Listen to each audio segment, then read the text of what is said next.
ஒரு ஆள் மேலே வன்மத்தில் இருந்தால் எந்த அளவுக்கு இறங்குவாங்கன்னு சொல்லிட்டு இதை வச்சு கற்றுக்கலாம்.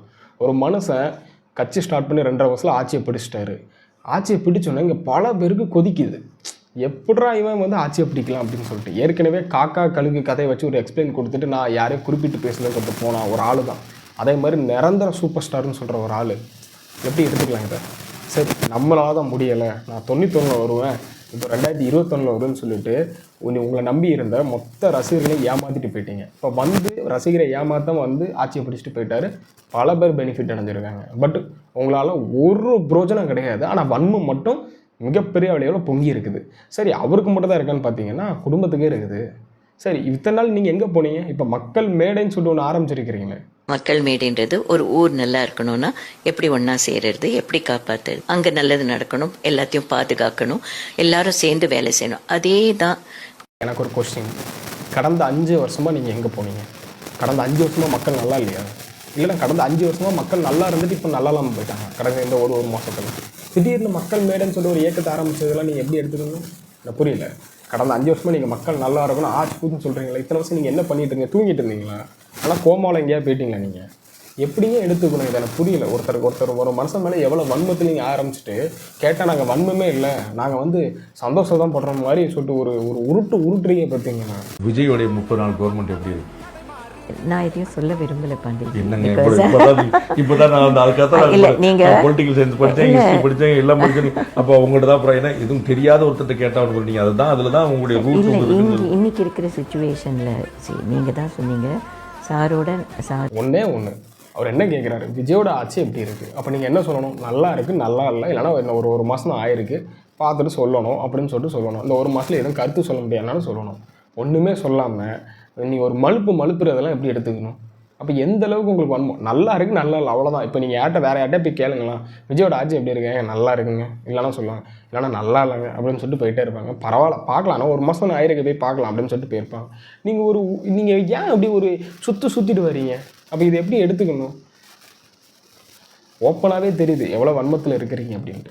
அன்னைக்கு தலைவர் வந்து ஜெயிச்சிருந்தாங்கன்னா அது வந்து ஒரு பொலிட்டிக்கல் சினாரியோவே வேறு மாதிரி இருந்திருக்கும்னு நினைக்கிறீங்களா? He is a great leader. It's a huge miss. அது என்னை பொறுத்த வரைக்கும். Do you regret? No, I feel bad in the sense that அவர் வரலையன்றதுக்காக இல்லை, வந்திருந்தா எப்படி இருக்கும். Great leader, huge miss. எப்படி எங்கே எதுக்கு தலைமை தாங்கினார் எனக்கு சொல்லுங்கள். கிரேட் லீடர்னால் என்ன பண்ணார் நீங்கள் சொல்லுங்கள். தமிழ்நாட்டு மக்களுக்கு என்ன பண்ணார்? உடனே சொன்னோன்னா நிவாரணம் கொடுத்தாரு, இந்த ப்ரொட்டஸ்ட்லாம் வந்தாருன்னு. வருவார், ப்ரொட்டஸ்ட்லாம் வருவார், படம் ஓடாது தெரிஞ்சவொன்னே அங்கே மன்னிப்பு கேட்டு வந்துடுவார். இவர் அப்போ எப்படி எனக்கு புரியல. ஒரு நல்ல தமிழ்நாட்டுக்காக நல்லது நினைக்கிறவன் ஒரு தலைவரானவன் என்ன பண்ணுவான்? என்ன பண்ணியிருப்பாங்க? பண்ணுவான்னு சொன்னதுக்கு என்ன பண்ணியிருப்பாங்க?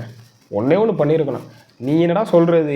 ஏன் தமிழ்நாட்டு மக்கள் மட்டும் என் படத்தை பார்த்தா போதும், எனக்கு தமிழ்நாட்டு மக்கள் தான் வேணும்னு சொல்லிட்டு நீ அங்கே மன்னிப்பே கேட்டிருக்க மாட்டீங்களா? கர்நாடகாவில் போய் எதுக்கு மன்னிப்பு கேட்கணும் படம் ஓடணுன்ட்டு? அப்போ உங்களை எப்படி எடுத்துக்கணும்?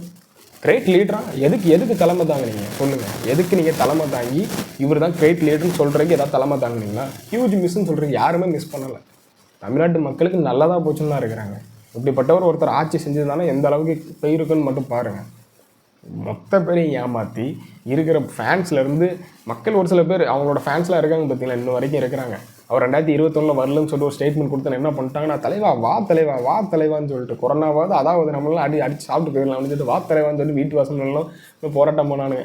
அழுகெல்லாம் செஞ்சானு. தலைவா வா தலைவா, உன்னை நம்பி நான் கையில் கால்ற இருக்கலாம் போட்டு எல்லாத்தையும் விற்று போஸ்டர் அடிச்சிட்டேன் தலைவா, உன்னை நம்பி நான் அதை பண்ணிட்டேன் இதை பண்ணிட்டேன், உன்னை நம்பி நான் ஒரு பொறுப்பாளர்கள் எல்லாம் சொல்லிட்டு நினச்சிட்டு இருந்தேன். பட் நீ பார்த்தானே வரமாட்டேன்னு சொல்லிட்டு போயிட்டேன்ட்டு 90 எப்படி அவர் வந்தால் ஜெயிச்சிருவார்னு சொல்லி 2021 அதே பில்டப் கொடுத்தாங்க. கடைசியில் பாய் உடனெல்லாம் சரியில்லை, ஆனால் படம் நடிக்க போங்க அப்படின்னு சொல்லிட்டு மொத்த பேருக்கு ஒரு கும்பிடும் பாட்டாவும் இப்படி சொல்லணும்னா இப்படி முடிச்சு விட்டு போயிட்டார். இன்னைக்கு வந்து தலைவர் வந்து கட்சிக்கு வராமல் இருந்ததுக்கு, அரசியலுக்கு வராமல் இருந்ததுக்கு ஒரு கோவிட் ஒரு முக்கியமான ரீசனாக இருந்தது. Do you think is there any space left? இன்னமும் கூட ஒரு முயற்சி பண்ணுறதுக்கான ஏதாவது வாய்ப்பு இருக்குதா பொலிட்டிக்கலாக? எனக்கு தெரியல. அது அவருக்கு எல்லாமே call comes from the above. So அவர் வந்து ஆல்மோஸ்ட் ஒரு சித்திக் வழியில் இருக்கார். கோவிட்னால வராமல் விட்டார். இன்னும் பொலிட்டிக்கலில் ஏதாவது வர்றதுக்கான வாய்ப்புகள் இருக்கான்னு கேட்டிங்கன்னா, என்னை பொறுத்த வரைக்கும் கேட்டிங்கன்னா அவர் அப்பவுமே பொலிட்டிக்கலில் வந்துட்டார். இப்போ ஏற்கனவே ஒரு டாக் ஒன்று போயிட்டு இருந்துச்சா, ஏடிஎம்கே அண்ட் டிஎம்கே கூட்டணிக்கு வந்து ரஜினி தான் காரணம், ரஜினி அவர்கள் மீட் பண்ணதுக்கப்புறம் தான் அந்த மாதிரி ரீசன் சொன்னாங்க. அண்ணாமலை கட்சி ஆரம்பிக்கிறதுக்கு பின்னாடி ரஜினி தான் இருக்காங்கன்னு சொல்கிறாங்க. அப்போ அவர் என்ன பண்ணிட்டு இருக்காரு, பின்னாடி இருந்து ஒரு கேம் ஆடிட்டு இருக்காரோன்னு எனக்கு தோணுது. மக்களும் ஒரு சில பேர் அதை பேசிட்டு தான் இருக்கிறாங்க. மேபி இருக்கலாம், வாய்ப்பு இருக்குது. விஜய் அவர்களும் வந்துட்டாரா, நம்மளும் ஒரு கை பார்த்துடலான்னு வர்றதுக்கு வாய்ப்பு இருக்குது. பல காமெடிகளுக்காகவும் வாய்ப்பு இருக்குது. மேபி அது இன்னும் கொஞ்சம் நாளில் வந்து ப்ராங்க் ஆகிறதுக்கான வாய்ப்பு இருக்குது. மேபி அனௌன்ஸ் பண்ணலாம்.